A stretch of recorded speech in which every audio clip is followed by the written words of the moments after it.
We are back. This is episode number 4 of the Shutdown Inning Podcast. Steven Rissotto here, and Tylor Hall is here as well. What's going on, Tylor? How you doing? Hey, everybody. Doing good. Happy Saturday. Doing pretty good. And we have a bearded friend here in the room who, if you're watching on YouTube, if you're lucky enough to be looking at this man on YouTube right now, he kind of stands out a little bit. It's Andrew Pasquini. Andrew joins the show. Andrew, how you doing? Welcome. I think I'd stand out a little more if the hair was down, because that's when the hair and the beard kind of form into one whole thing. But I'm very good. It's a beautiful Saturday morning. It's not too hot in Sacramento. We finally got into that. Tyler knows what's up. It's not 100 degrees. It's just now the 40 degrees and kind of chilly at all times. So that's exciting. It's an exciting Saturday. It's an exciting time to be a sports fan, a Bay Area sports fan, dare I say. The Warriors stink. The Niners are okay. But the Giants, that's who we're excited for, because they're going to do some things this offseason. Yes, absolutely. That's the hope. We'll see. I've told myself every offseason for the last 10 years that exact thing, and now that's ended in is Brandon Belts. And you're not new to podcast, right? No, I'm not. Yeah. So if you recognize my voice, you've heard it from the Sprint Ride Option podcast. I am on the 49ers side of Bay Area sports Twitter, dare I say. I'm sorry. I've been doing the Sprint Ride Option podcast for about 3 years now, which you guys, it's so wild hearing you guys talk about episode 4. You're going to blink and you're going to be on episode 148, like we are. The Sprint Ride Option podcast. Last night we recorded episode 148.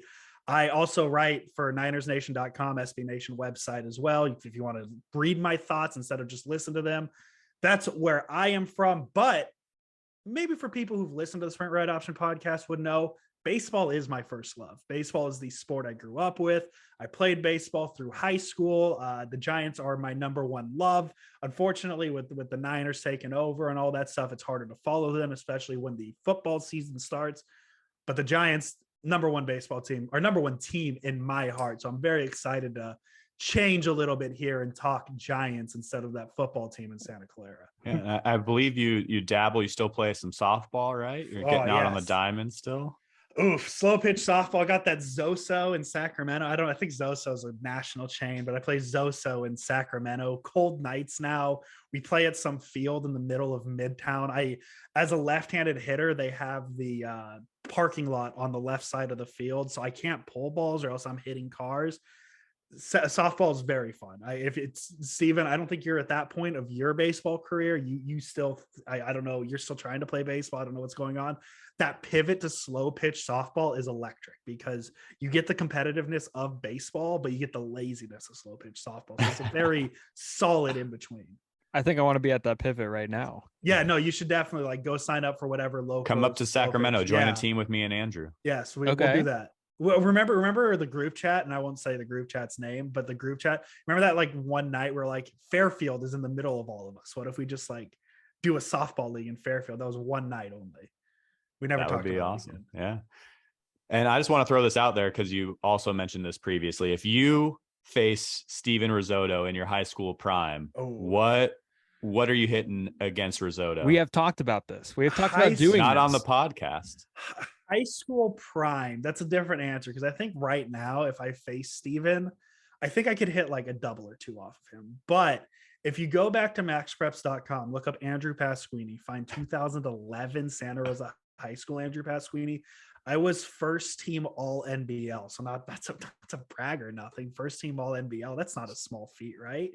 I hit 340 with one extra base hit. I was a pure singles hitter, just a pure, just hit the ball somewhere and run as fast as I can.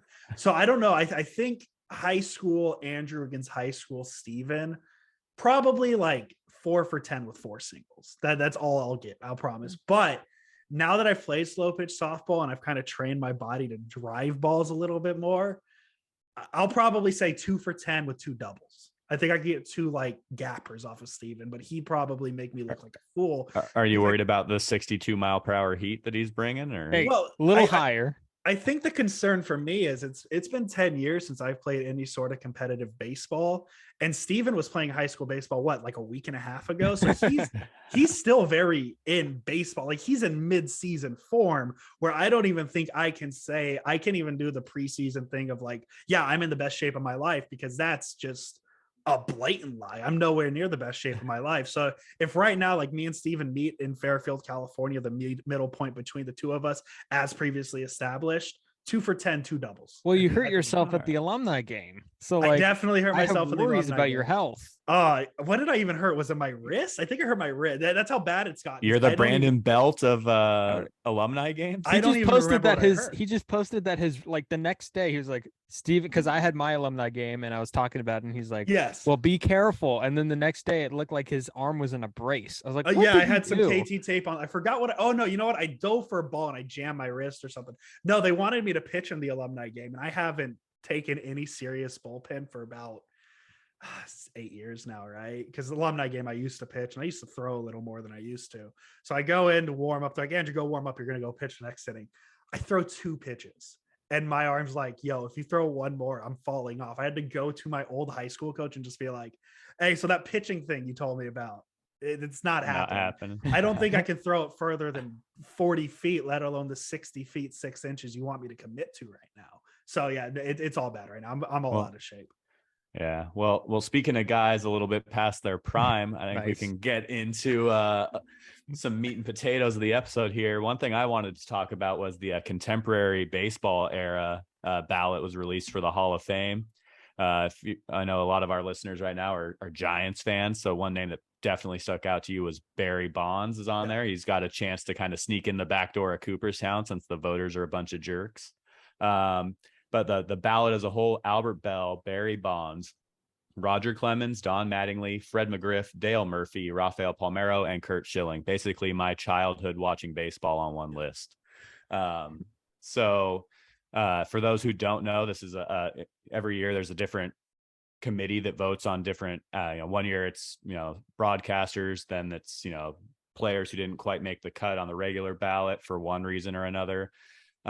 16 people vote, 12 votes gets a guy into Cooperstown. So what are you guys thinking about this ballot? How many Hall of Famers do you think are on this thing? I'll let Andrew take this one first. I want to hear his thoughts. Honestly, to me, I used to be the kind of guy, like when I was younger, maybe it's Steven's age, which I don't like saying that. I don't like saying when I was Steven's age. It makes me feel older. I was definitely the guy who was like, yeah, man, there's qualifications for the Hall of Fame. You have to do this, and this to be able to make it. And 75% of the votes, it makes sense, right? The older I've gotten, the more I've understood that the Hall of Fame is just a giant political entity. And it's unfortunate because the Hall of Fame, when you strip it to what it is, it's a museum for baseball. And obviously, as a Giants fan, I'm very biased towards Barry Bonds. And I don't think you could have a Hall of Fame without the all-time home run hitter and even the all-time hit getter, whatever, you know what I'm trying. Pete Rose, that's the name I'm going to go with.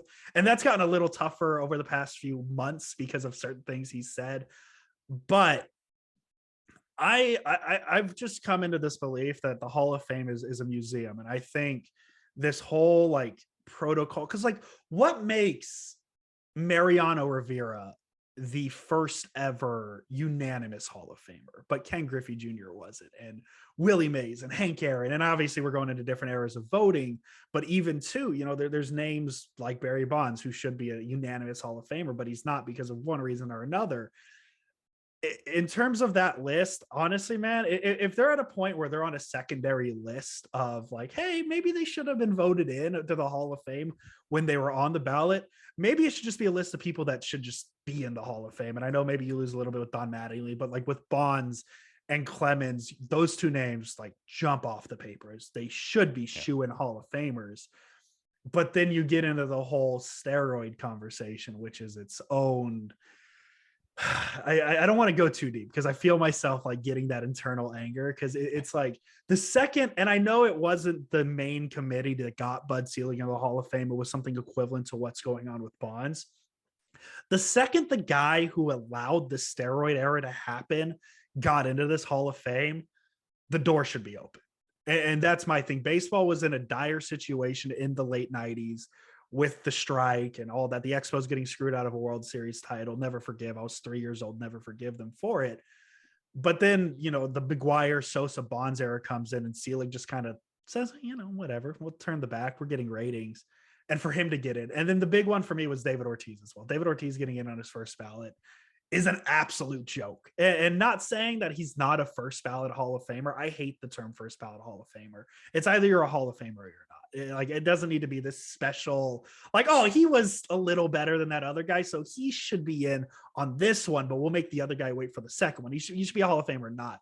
So Ortiz is a Hall of Famer, right? But if David Ortiz is a first ballot Hall of Famer and Bonds can't get voted in on the same precedent of steroids, it turns into a different conversation. So I mean, it's a slippery slope. You got Piazza in, Pudge in, some other guys. Like either you punish the whole era or you don't punish any of them, 100%. In my opinion, because like they're playing gatekeeper. Ken Griffey Jr. not a steroid user. I think we all agree that, right? But what's to say he wasn't? He played in that era, right? And like, I'm not saying he is. Please don't take that quote and say Andrew Pasquini says Ken Griffey Jr. took steroids. Oh, the tweet's out already. Sorry. Yeah. Oh, damn it. Shit. That's not great. But yeah, no, I don't think you can punish only bits and pieces of that era and then reward the others for one reason. I think it's apparent that Bonds isn't in because he wasn't nice to the media. Yeah. I mean, part of what I've always said is, the people who care to even visit the Hall of Fame, they're going to be baseball fans and put the best of the best from every era in. People are going to know when they played, what kind of stuff was going on. Just to play gatekeeper and try to pick, oh, this guy was nice to me, so I'm going to vote for him. And this guy wasn't. So sorry, and it just, when you have guys in already that we all know did steroids, and to leave the two best out is a total joke.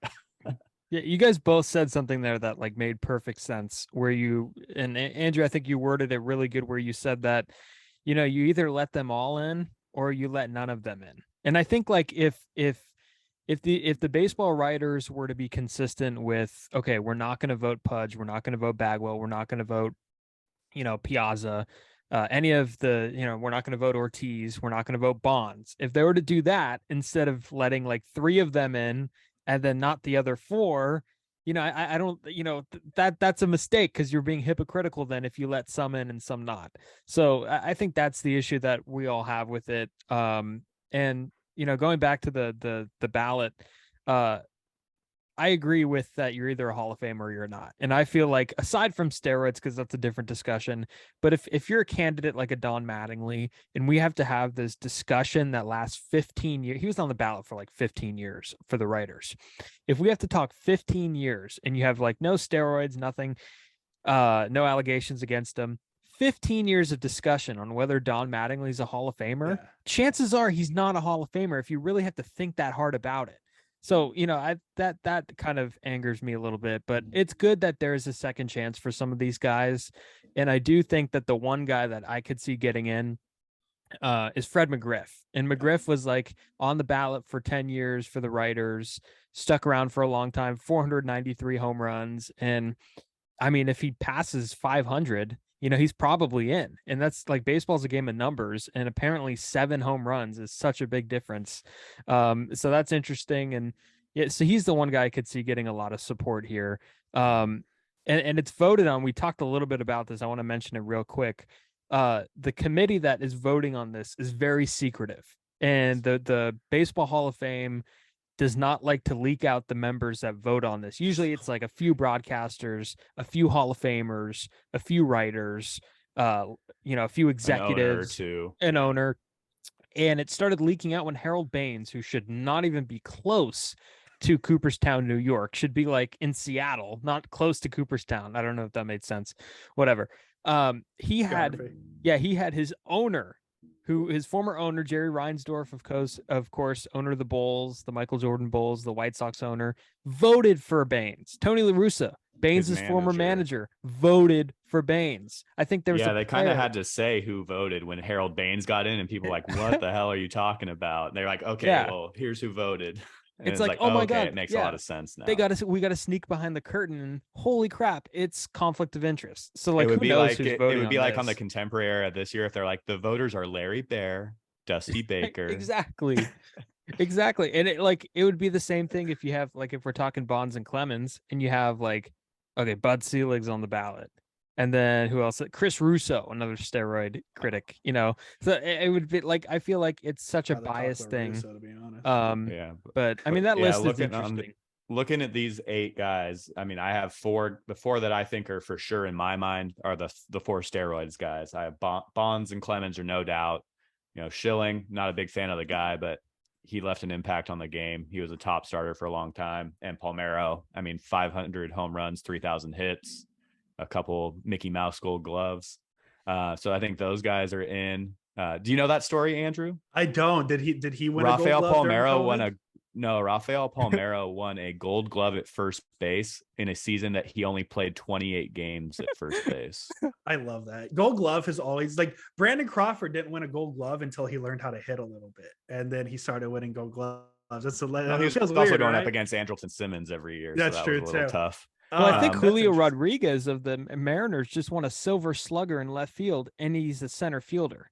Do they break it down position, or is it just outfield? They break it down by position. Oh, really? That's interesting. That's outfield. I feel like outfield, especially today, has turned into this just like where you fit sort of deal, because I don't think Kyle Schwarber or Nick Castellanos are outfielders at this point in their career, but they're outfielders because Bryce Harper tore his UCL and had the DH for the whole season. So that's interesting that they split it up specifically into positions in the outfield, because I just think outfield should just be like this cluster of like top 3. Yeah, just top 3 outfielders. I don't think there's a difference. Yeah, but so I think those 4 are in for me: Bonds, Clemens, Palmeiro, Schilling. I would give McGriff the nod too. I basically, his prime was when I was, a kid growing up, and I always looked forward to when, he changed teams quite a few times, but whenever he was coming to town, I was like, oh, cool, get to see the crime dog hit. Dale Murphy, I could see kind of sneaking in. I know there's a little bit of support for him, but Bell, you could put him in Canton for tackling Fernando Vina if you want. Put him in that Hall of Fame. He's not a baseball Hall of Famer. And Don Mattingly, I mean, he's a popular guy. He played for the Yankees. Really popular. But he ate popcorn out of a kid's popcorn bucket one time. That was really awesome.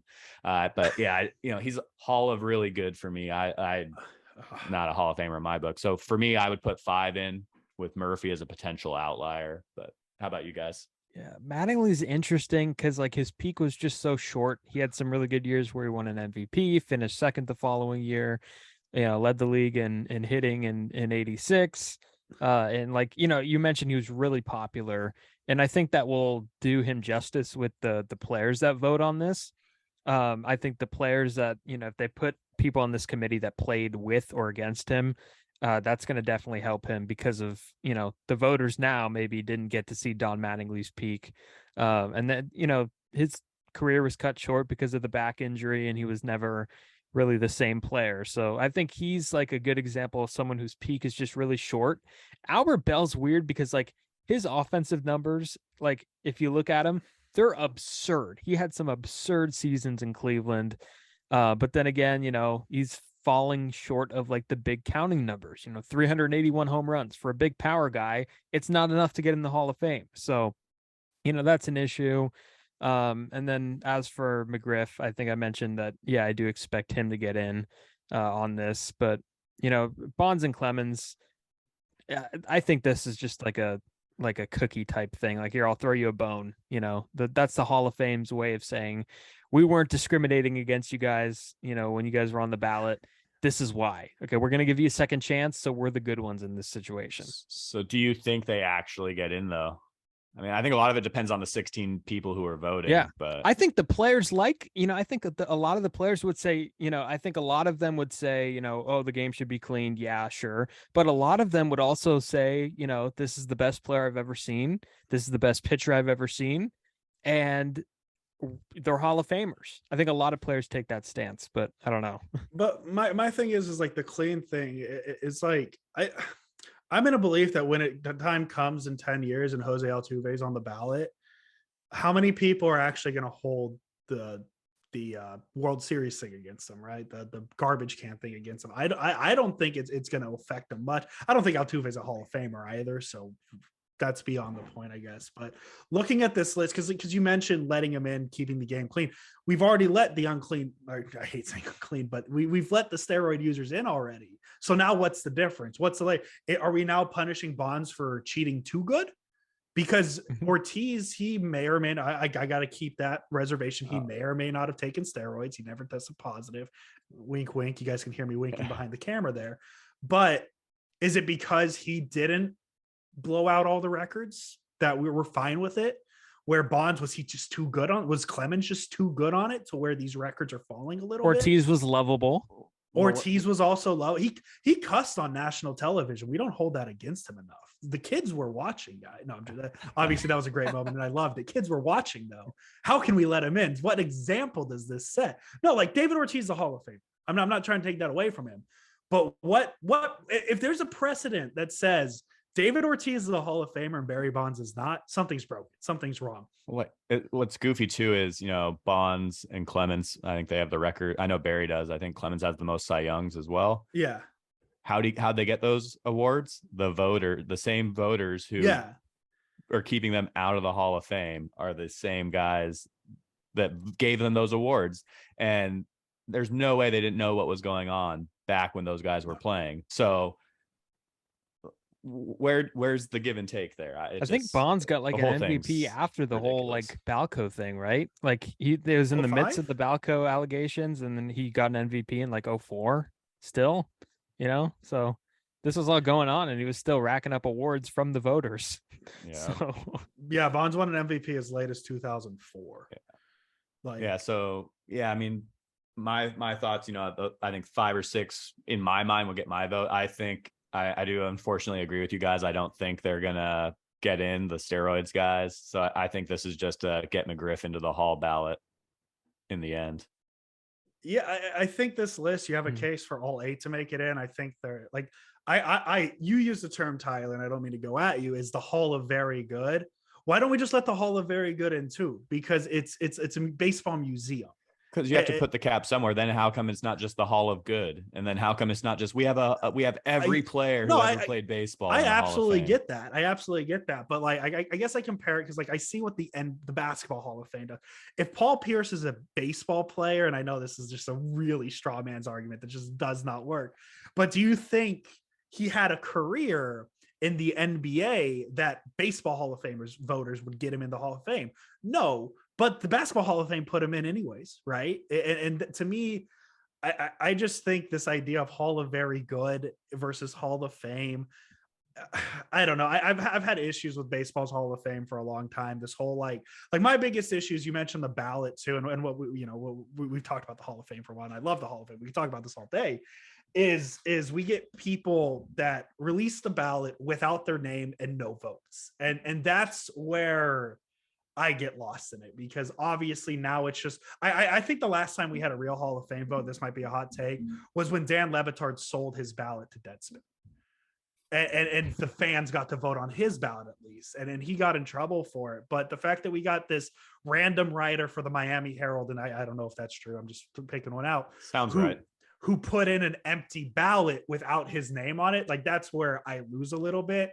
And those people probably should be moved on. So that I think the voters are why. Yes, I understand the argument of, well, if we're allowing the Hall of Very Good, and what about the Hall of Good?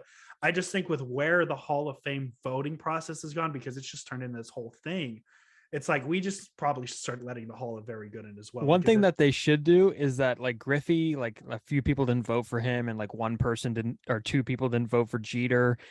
If you get over 95% on the ballot, the people that didn't vote for that candidate should just, I mean, I'm sorry. Yes. I know that's not good. I've always said that too. If it's like over like 95, or if you vote for someone who's like below 5, at that point, you're wrong, Because like, that's what I'm saying. What makes Mariano Rivera the first ever unanimous Hall of Famer? And a relief pitcher. When Griffey got in the year, was that the right order? Was Griffey was in first, before, right? for sure. Yeah. So why is Ken Griffey Jr. not a unanimous Hall of Famer? But Mariano Rivera is it the injuries, I guess? But even at that point, like Griffey was a first ballot Hall of Famer. He deserved to be in. So I don't know. I have a whole what I would like to see is take the cap off of number of guys you can vote for. Yes. And then, if a guy's a Hall of Famer, he should get your vote. He's a Hall of Famer. And then if if a guy like Steven kind of alluded to, if they're finish over a certain amount, or if they finish under a certain amount, and you either voted for the low guy or didn't vote for the high guy, you're obviously not taking your ballot very seriously. Yes. So you don't vote anymore. Yeah, you don't vote for a few years. Like, what are you doing? I would have lost my ballot based on your guys' parameters, because I would have voted Tim Lincecum. I thought you were going to say AJ Pierzynski. AJ Pierzynski, Giants legend, right. Get him in too. Good arm, I heard. And real quick, no, that was Latos. Yeah, before we move up this topic, get the hell out of here with the whole like, I'm not going to vote for him because he's getting in already, so I want to throw this guy a vote. Like, well, that's where getting rid of the number of votes. Yes, that's why some guys don't vote for a guy, because they're like, okay, Griffey's going to get in, but I want to try to keep, Rafael Soriano. Because if enough people do that, that person, no, he's not getting in. So like, then you look stupid. Yeah. So, anyways. Barry Bonds, the Giants haven't had a superstar since Barry Bonds, and that's gonna segue into Gerald Posey. Yeah, well, that's a debate for a different day. The Giants haven't had, I don't know what I'm gonna say. They haven't had the star left-handed hitting power, or I guess power hitting. There we go. We fixed Michael Morris. You're forgetting Michael Moore. No, darn it. And free agency opened up just the other day on Thursday, and so teams could sign any free agents. We're still kind of seeing I think the time for them to time for players to decline their team's qualifying offer is in a few days as well. So we're going to have to wait on the full list of free agents, but we could assume who's going to decline and who's going to accept maybe. But I mean, free agency's opened up. We've seen, I think Edwin Diaz is the only one that has signed a big, Kershaw is going to LA. So we've seen a few deals trickle in here, I guess. What do you guys expect for this offseason? And we could kind of, I mean, you take that Giant. I'll ask you, Andrew. Yes. Giants, MLB, pick your poison on where you want to go first. Well, I think if we're talking Giants free agency, there's this guy in New York who hit 62 home runs that everybody seems to be talking about. And apparently he's from the area. I don't know. Some radio station drove to his hometown and tried to find him. So weird. Whatever. It is what it is, right? But yeah, I don't think you could talk about the Giants offseason with Aaron Judge. I don't want to make it a situation where if they don't get Judge, it's an unsuccessful free agency, because this is a very deep class. Because let's say hypothetically they miss out on Judge, which I don't think they will. I think Judge is as close to a slam dunk as you can get, and we could dive on that later. But if they miss out on Judge, you still have guys like Correa and Trey Turner who make sense with the Giants, because they probably do need a second base. I don't think, as fun as it is to be like, yeah, those guys can take short and just move Crawford to, I don't think you're moving Crawford anywhere. Crawford's the shortstop as long as he's on this roster. So you're looking at guys like Trey Turner, Carlos Correa, and then, the pitcher. I like to believe that Carlos Rodon is going to come back. I like to think the Giants are going to give him that money, but obviously things get a little more complicated, because the second a player hits the open market, their value goes up. That's just a fact. So I don't know if they're going to match that, but even beyond that is if they miss out on Rodon, I'm not going to say the Giants are serious in on DeGrom. And I've seen like light, loose rumors that like, hey, maybe they could be on. I don't see why they wouldn't be. But I think there's enough depth that if the Giants don't get Judge, they can still make it work. And even past that, if you do get Judge, the San Francisco Giants, the greatest trick they've ever pulled on people is this idea that like, yeah, man, like we don't have to spend money if we don't want to. We can just kind of run with this team we have and extend these guys. That's a lie. The Giants can literally get any player they want. If the Giants wanted to, they could have a payroll of what the Dodgers have. They're just choosing not to do so. They're least choosing to build condos across the McCovey Cove from the stadium. I'm happy you went that route, because I'm sure people who are listening are like, yeah, but what about the owners' donations? We're not going to dive into that conversation. We don't need to dive into that conversation. It has nothing to do with the Giants and their free agency decisions. But I like to think, I think in my little pretend world where the Giants can spend money, I don't expect it to happen, but I can see a world where the Giants come out of free agency with some weird combination of Judge, Correa, Rizzo, and pitcher, whoever it is. And like, is that me being more of a fan than thinking realistically? Yeah. But I live in a world now where I have to talk football very seriously. So I want to have a little fun with my baseball teams. I think it's in the realm of possibilities. Would it be the highest paid Giants team we've seen in a long time? Yeah, absolutely. Are they going to have to spend a little more money to make that happen? Yeah, absolutely. But I don't think it's out of a realm of possibilities, especially with what money the Giants can throw at these players. And Farhan has made it no secret that they're going to be willing to spend money this offseason. So we'll see what it actually looks like. I know the Giants have told us they're going to spend money before, but I think this one's a little more exciting because there is a ton of depth to this free agency class. But what's weird is it's in specific positions too, right? Like it's really just like shortstop, outfield, and pitching. And other than that, like kind of figure it out. Outfield's not super deep. Yeah, outfield's just Judge really, but Judge, Nimmo, and then you get to like Benintendi is like the third, which is outfielder. Jock. And future Giants legend Jock Peterson going to be making that bag with that QO. We love to see that for young Jock. I agree. But even too, like you mentioned, Benintendi is the third option in the outfield. That's not a horrendous player. That's a pretty decent. That's a serviceable. But he's not if you're talking Giants, he's not going to turn the Giants into a contender. I don't think any single player makes the Giants a contender. I don't think Judge instantly makes a contender. But signing Benintendi is not going to be a sign to other free agents of we're going to be a good team. If you sign Aaron Judge, you're showing a commitment that we're going to try to win. That's absolutely fair too. But I guess on the because then it comes into this whole thing of like if Judge picks the Yankees over the Giants, it won't be because the Giants didn't offer him the money. I don't know. This is what I love about the offseason. The offseason in every sport is my favorite conversation because of all these little forks in the road you can go down with. Like, okay, well, what if they miss out on Judge? Is it Brandon Nimmo or is it Andrew Benintendi? And what does that mean?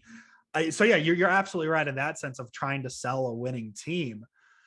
But yeah, Judge to me is like the number one name the Giants should get. Absolutely. I think that's the name because even too, like, as I said, doesn't make them necessarily a contender. But for me as a baseball fan, it makes the Giants easier to watch. And that's why in 2018, was that the year when Bryce was a free agent? That's why I was all in on Bryce. It was, yeah, man, he's not going to move the needle. He's not going to make them a playoff team, but he makes them easier to watch. And I think for a season that has to span 162 games, that's a small victory. And if you get Judge. Giants fans have shown that they don't necessarily always have to have a good team, but if they have an entertaining player or two to watch, they were pretty bad for some of those Bonds years. They were pretty bad early in Timmy's career, and fans still came out. And I think ownership is starting to realize that they are slowly losing a bit of their fan base because there's nothing to get excited about. Attendance was down for not just the product on the field this year. There's some other issues there, I think, but I think it's a big part of it. And so I think, ownership sees like, okay, we actually need to, put some money into this roster. Otherwise we're going to not be making as much money as we think we should be. The Dodgers are Joey Chestnut eating hot dogs. And then the Giants are like that very far second place. But is that a bad analogy? I feel like it is. It just, whatever. In terms of just ignore that. Are we talking talent or payroll?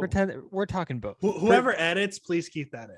That's staying in because everything stays in. Good. Yeah. I want people to get as confused with the Joey Chestnut references. The way you smiled, Andrew, at me, and the way you just gave away a Bay Area legend to the Dodgers. Yeah, why would you give him away? No, I'm a big on Nathan's hot dog eating contest guy. I talk Joey Chestnut all day. I think the Yankees. So I picked the Yankees. I picked Judge to go back to the Yankees. I'm going to stick with it for now, but I feel like it's not a safe pick anymore. No, I feel like there's better odds that he goes someplace else, whether that be Giants, Dodgers, Mets, whatever. But I think the Yankees really messed up at the beginning of the year. They offer him this $213 million deal, and they go public with the negotiations. Brian Cashman gets behind a microphone and says, we offered him $213 million. Like, why would you say that publicly? Like, no player ever wants to go public with negotiations, unless they're trying to prove a point or they're trying to, tip off the press or something, whatever. Aaron Judge, I don't think he's the guy that wanted that to happen. No. And then they have arbitration because of the lockout. Arbitration carried into the season. It's like, okay, this is happening as they're playing. The season gets going and they're battling over like whether he should get paid, $17-20 million. And I forget how I think Judge, I forget how that arbitration case was, ended up. But what I'm saying is that Judge bet on himself. And now the Yankees look stupid for not extending that offer of $213 million and raising it a little bit, and B, lowballing him in arbitration, which is what most teams do. That's kind of the business. But so I think there's some hurt feelings, and the Yankees are so dysfunctional right now. They booed him at the end, the last game of the year at Yankee Stadium against the Guardians. Brian Cashman was like running the team without a contract. It seems like their entire baseball operations sector is just so out of date. I think he's going to go somewhere else now. I don't know. I'm going to keep the Yankees thing, so I could tweet about it and say, hey, look, I was right. He went back. But I do think that, I'm kind of getting away from that thought. But yeah, I think the only reason, because like the Giants have said, no one's going to offer Aaron Judge more money than us. So I think the only reason he could go back to the Yankees, I think the Yankees will still be a close offer, is can you pass up being a career-long Yankee legend? They'd probably make him. I think they'll try to offer him. We'll make you captain of the Yankees if you sign back. Yeah. That's a pretty awesome title to have. I think we talked about a little bit last week. So I mean, be one of our legacy players. You could fit the Reggie to Mattingly to Jeter. Yeah, you're the connection to Jeter, who connects us back to Jackson, who connects us back. Yeah, that could be a cool thing. But I also think that, and we Andrew mentioned the shortstops and how Crawford is there, which is I think that's a big issue. But I also think that Correa and Turner should not prohibit them from it should not be a factor in whether, Brandon Crawford should not stand in the way of them signing Correa or Turner. That's silly. And I don't think that's on the Giants end. I think that's on the players end. I don't think the Giants will not talk to them, but do they want to play second or third or center field for a year while Crawford gets out of town?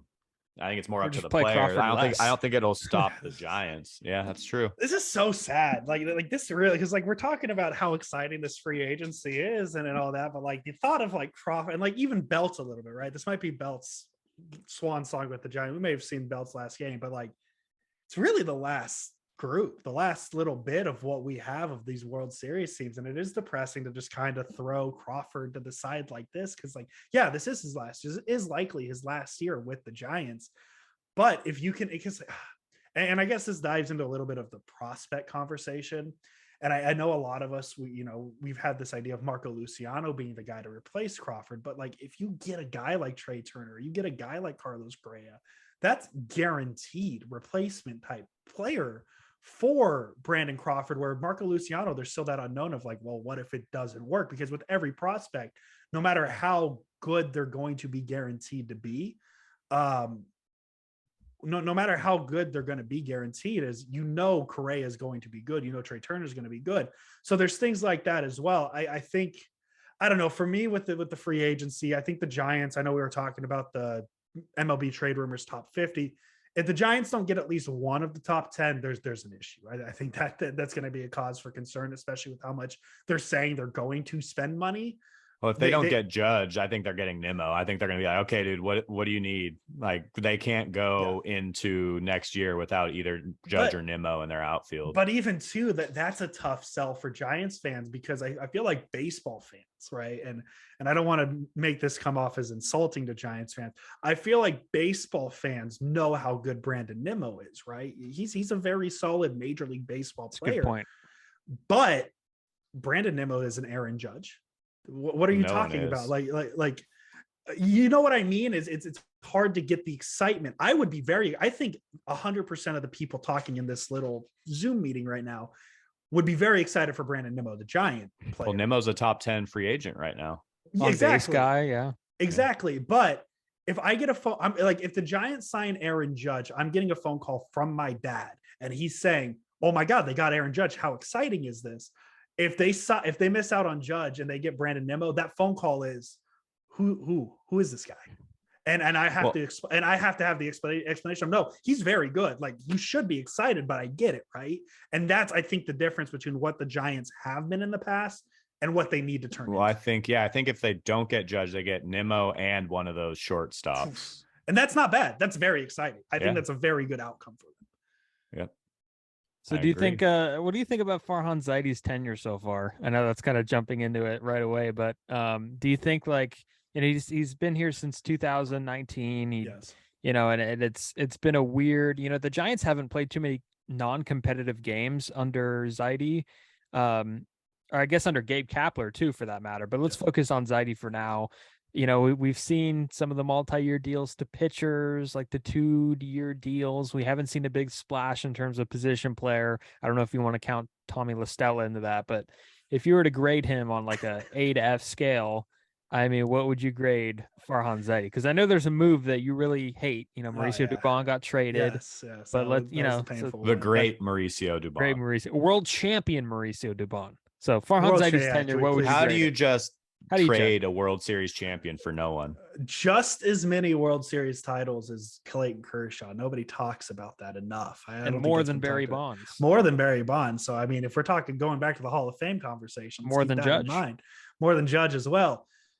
Listen, I see people getting a little frustrated with Farhan because his moves aren't the sexiest, right? Like it's not like Mike Yastrzemski, right? They signed Mike Yastrzemski from the Orioles in 2019, and people are going, "What? Who? Like what is this? Like who is this?" And then he turns out to be a very serviceable Major League Baseball player for a couple of years. I know last year was a struggle, and I have my personal issues with him. That's neither here nor there. I just struggle saying Farhan hasn't been successful. To me, he tilts closer to a B plus, A minus range. I think people don't understand how I think it's easy to get swept up in it when you have an 100-win baseball team to be like, oh, look how like they did that like they did it so they can do it again. Steven, you're what, 14 years old, however old you are, you got 75 years left on this planet. I don't know if I can come anywhere near to promise you a 7-win team again. Like specifically with the Giants, I know that teams are going to do it again at some point, right? We had 207-win teams this season with the Dodgers and Astros. Astros might have been 106. I don't know, to me, 2021 was a prime example of what happens when literally every player on your team has a career season, and I mean literally every player. Brandon Crawford, Brandon Belt, Logan Webb, Kevin Gosman. Kevin Gosman got paid because of the season. And you saw what happened and how literally everything needs to fall into place for an 107-win team. And I think ultimately that's what hurt the expectations of 2022, because if we go back to the start of Farhan Zaidi's tenure with the Giants, 2019 wasn't supposed to be a good team. And that team was more so the swan song for Bruce Bochy, right? I think 2019, that's what it's going to be remembered for. 2020 is the first year for what Farhan Zaidi was for the Giants, where he really had his fingerprints on the team, threw together a team that, 60-game season, won 28 games, near 500, almost made the playoffs because of COVID rules. And it was an improvement. So that's all you needed to see. That for me, like, hey, there was an improvement from 19 to 20. 21, going into it, the way I described the 2021 San Francisco Giants before the season was if you took the average of what the Los Angeles Dodgers and what the Padres were supposed. So go back to pre-2021 before the Padres, blew up a little bit and the excitement around that team. I said, if you take the Dodgers and Padres and you add them with the Rockies and Diamondbacks, the literal average of those two teams are the San Francisco Giants. I thought the Giants were the perfect middle for the NL West. And then they go on and win 107 games. And that automatically, in my mind, unfairly changes the expectations of 2022, because even if the 2022 Giants win 95 games, which is I need people to stress this, is a very good season. 95 wins is very good. That's still a 12-game drop-off. And I don't know if people understood that like how amazing 107 wins is, but it's very hard to replicate even with a good team. So now you're looking at going from 107 to 81 wins, right? And that's a severe drop off. But if, let's say, you take that 107 win team and you put it 75 wins, right? Let's just put it to where people were expecting them to go. Now you're talking about 2020 into a 75 win 2021 into an 81 win 2022. There's an upward trend. But now people almost look at 107 as like, that's what this team should be good, when realistically I think it was more everybody peaking, right? Yeah, exactly. Yeah, I always kind of explained it as like 21 was like everything went right and 22 was almost everything went wrong. I think they're in the middle of that somewhere. I think they're in that 90 to 95 win range. If exactly. They have, like, if every player has like their average season. And to me, the worst part of 2021, and this isn't me sticking my neck out there, was not winning the World Series, because now you have 107 wins that essentially mean nothing, right? Like, it didn't result in a World Series title, but now the expectations for this fan base are significantly different. You cannot. And for Zaidi, but Farhan just kind of continued doing his thing, and what Farhan did in 2021, making an 107 win team, is unbelievable, and that shouldn't be forgotten, but that's not the rule. It's the exception. Farhan was a part of those good early 2010 A's teams that were consistently good. He was a big part into why, I believe at least, he was a big part of why Yoenis Cespedes got there. His fingerprints are still on this Dodgers team that we see. Like, yeah, Chris Taylor and Muncy and Justin Turner weren't as great as what they used to be, but like, those were his guys, and those were big parts in those good Dodgers teams from 15, 16, 17 beyond. I don't think he magically lost his touch with the Giants. It's just sometimes things break the right way and you're a 107 win team, and sometimes things don't break the right way and you're an 81 win team. I don't think the expectation should change on Farhan because of the 81 wins season, just like I don't think they should change in the 107 win team. So I guess with that being said, B+, A- Farhan. Let's see if he cooks a little this offseason and actually I think this will talent. Yeah, I think this will be the offseason that like makes or breaks his tenure with the Giants. Because even when he came on, they had Longo signed through this season. They had Belt through the season. He extended Crawford. I'm sure some of that was from ownership, but this was the offseason that every Giants fan was looking forward to for the past 3 or 4 years. Okay, this is when our payroll really opens up. Let's see what they do. And so I want to see what he does. I'm a Farhan guy. I think every move he's made, I can see why he did it and how it improves the club. It might not be a big splash, but I think he's always, even if it's like a minimal up, I'm going to cut this guy and, to pick up this guy, it's still in my mind like an incremental upgrade. So, I think he's been working to improve the team. I think the team's still, getting better under him. And so I want to see what he does this offseason, because now I think, now that all those players he inherited are gone, we get to see like what his team would look like completely. There's not going to be a single guy on this roster next year that hasn't been picked more or less by Farhan or his team. And I'm counting Crawford in that because they did, like I said, they did extend him. But now I think we're starting in 2023, late March this year, when the first opening day at Yankee Stadium, hopefully Judge in the visitors dugout. I might be. We get to see what a Farhan Zaidi San Francisco Giants roster looks like.